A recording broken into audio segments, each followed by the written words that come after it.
મોરબીના કન્યા છાત્રાલય રોડ પર આવેલ પાર્થ શોપિંગ સીલ કરવામાં આવ્યું છે। પાર્થ પ્લાઝા શોપિંગમાં પહેલો અને બીજો માળ સીલ કરી દેવામાં આવ્યો। ડોક્ટર નીતિન દ્વારા ફાયર સેફટીની તકેદારી ન રાખી ફાયર સેફટીના સાધનો ન વસાવતા સીલ કરવામાં આવ્યું છે। ફાયર વિભાગ દ્વારા અગાઉ અનેક વખત નોટિસો આપવામાં આવી છતાં પણ ફાયર સેફટીની સિસ્ટમ ન વસાવતા શોપિંગ સીલ કરાયું છે।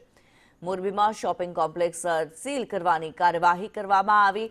ફાયર સિસ્ટમ ન વસાવતા કોમ્પ્લેક્સ સીલ કરવાની કાર્યવાહી કરવામાં આવી છે। મોરબીમાં જે કામગીરી કરાઈ છે ફાયર સિસ્ટમ ન વસાવવાને કારણે થઈને આ કાર્યવાહી કરવામાં આવી। મોરબીમાં શોપિંગ કોમ્પ્લેક્સ સીલ કરી દેવામાં આવ્યું છે। ફાયર સિસ્ટમના અભાવ ફાયર એક્ટ પ્રમાણે જે ફાયર સિસ્ટમ પોતાની સેફટી માટે લગાવવામાં આવે છે એ વારંવાર ડૉક્ટર નીતિન બુદ્ધદેવ કરીને નામ છે પાર્ક પ્લાઝા પાસે અત્યારે હાલ અમે ઊભા છે ત્યાં વારંવાર પહેલી નોટિસ બીજી નોટિસ અને ત્રીજી નોટિસ અને સાથે સીલિંગની નોટિસ આપવા છતાંય જે જરૂરી ફાયરના સાધનો લગાવવામાં આવે એની કાર્યવાહી તેણે કરેલી નથી અથવા એણે બાહેધરી પણ નથી આપેલી। એના અંદાજે અત્યારે આ ભાગરૂપે આજ રોજ અમે એને સીલિંગ કરેલ છે।